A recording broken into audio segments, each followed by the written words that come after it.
So I didn't know this until now, but this right here might be a vintage Thru-the-Wall air conditioner that must have replaced by these right here.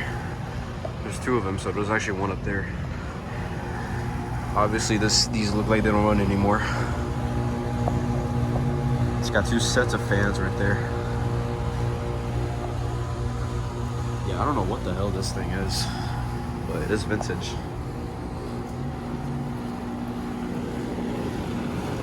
By the way, that is a very nice sounding ring right there.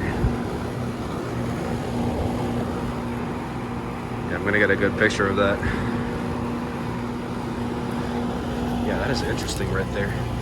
The Rheem's line is connected to this unit right here, so this right here replaced this one back in 2007.